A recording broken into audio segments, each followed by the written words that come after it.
Hey guys, what's up? Beth Murphy here. I missed talking to you this week and something popped up, so I want to talk about it. But it is something that I've been telling you that I wanted to talk about, so I'm happy about that. And then in the future, I have to teach you something. It has to do with last week's video about beliefs. I was going to teach you how to alter your beliefs. All right. That's really important, but it's so important. That's why it's taking me a long time to tell you. And plus, I like to have a download on my website, so you can just grab this paper anytime you want and print it out, and then you can go about it on your own. Okay, so back to what I want to talk about. I noticed some of you are also married to sensor thinkies. My husband is an ISTJ. So that a lot of this works out really great for me, the I and the J. But the S and the T, oh my God, you know, what you're hearing is like, there were so many years where I did not understand why we did not understand each other. It was really hard. If I had known, but everything happens for a reason. We grew and all that, so all is well. But damn, it's like we have the same fight. It just takes a different cast of characters or scenarios, but it's like always the same fight or argument or whatever you want to call it. And it's all boils down to kind of our operating system. Whereas I use my intuition and I use my feeling, like most likely like you do. And that makes me live in possibilities, especially being a metaphysicist. I mean, that's what it's all about. That's what metaphysics is. It's the nature of reality. So I really have dove deep into that pool. I understand, like, you're literally creating your own individual reality in every moment. So I really, really, really live in possibilities. But they do typecast us as visionaries. So that's why I'm speaking pretty confidently about that, including you. All right? Visionaries, very important when we compare that to the sensor thinkies. Because their world is about responding to what is, what already is, what's right in front of them, what they can calculate, what they can count on, comforts them, what they can expect. And now I can see beyond that, where my husband has this like times 10. And that is more of his personality. This is more like what he came into the world with. This is how he was as a child. But it is how most sensor thinkies operate. They're really interested in what is occurring now, what can they measure, and so forth. So that's what the argument is usually about. Opinions and, for instance, I put the money symbol here because that's something couples generally share. Even if you don't physically share money, you're still kind of invested in what the other member of your family is doing to bring into the household, whether it's work energy or chore energy or waste, versus wasting your time kind of thing. You're both interested in what the other party is doing. But for myself and some of my other INFJ friends, we have a world inside of our mind that can't be calculated. And it's telling us what to do. Our intuition is driving us and telling us where to go. It doesn't need a reason to go. It's this urge inside of you that propels you and pushes you. It's very strong for me because I have listened to it over the years. I have trained myself back into listening to it.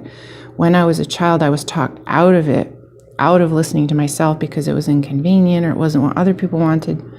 But, this is what I would counsel people with, you have to listen to your own guidance, because you actually have other things influencing you that go beyond physical things. I'm talking about like higher dimensional things. But back to the intuition. Yeah, nobody can prove your intuition for you. But if you listen to it and you follow it, then something will be waiting for you at the end. And what will be waiting for you at the end is actually what the sensor thinkies want.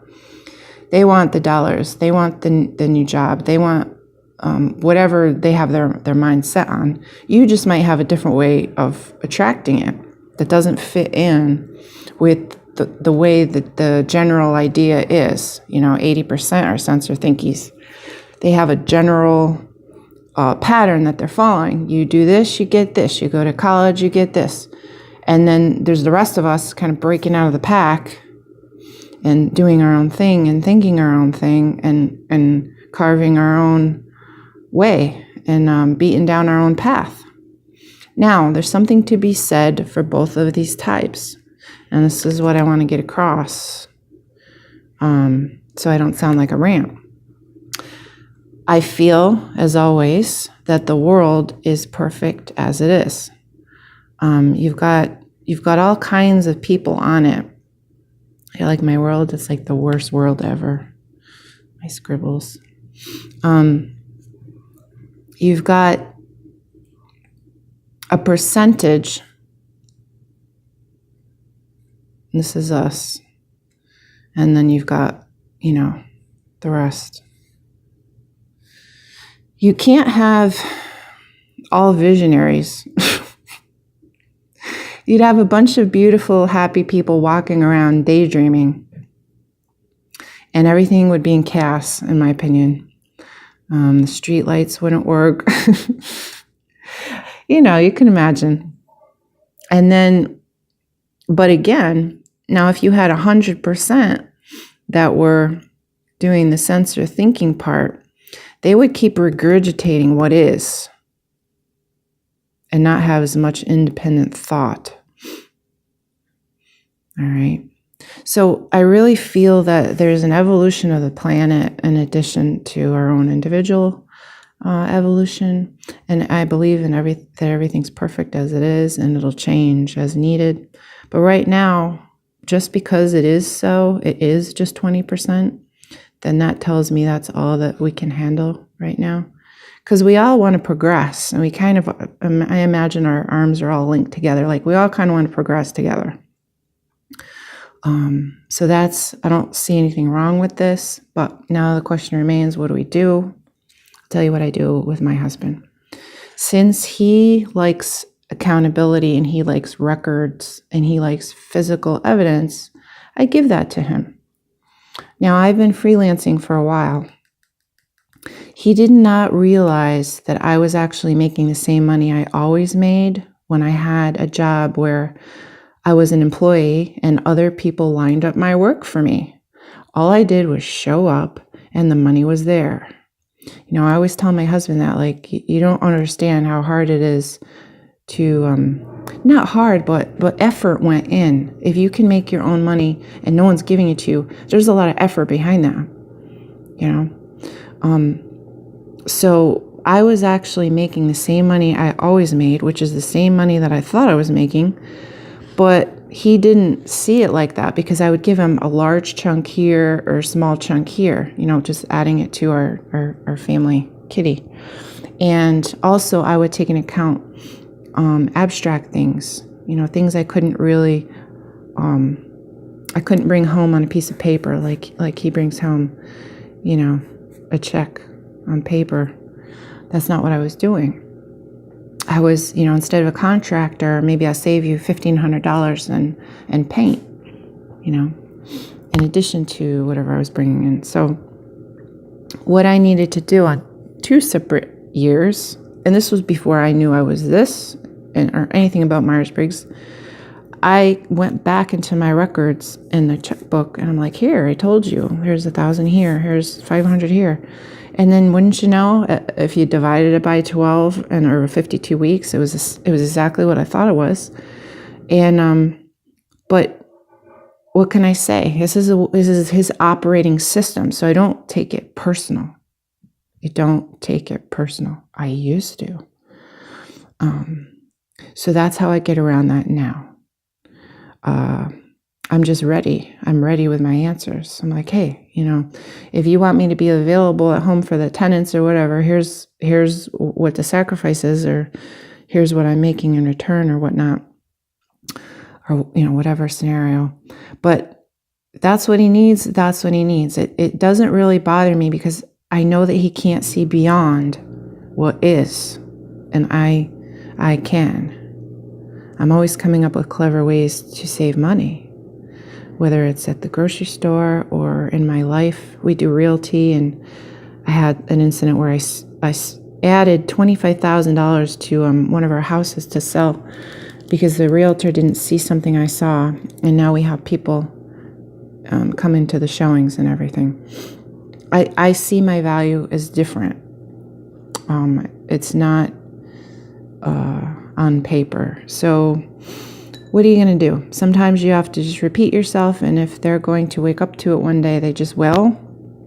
It's not really up to you. Everyone's on their own path. But in order to live with this person and not have them feel badly, maybe you make a little allowance. All right. It's what I do. I always figure like I'm the only one in the house that knows everything that's going on, so it doesn't bother me to do a little bit extra. It really doesn't. At least now I know. I used to take it personal. And that's it. That's all I have to say. I hope that came out okay. Still owe you a video. I want to show you a tool, but I have to put it on my website so you can download the paper. Something you can do to change your belief system and change your outcome, change your possibilities. All right. Thanks, guys. I'll talk to you later.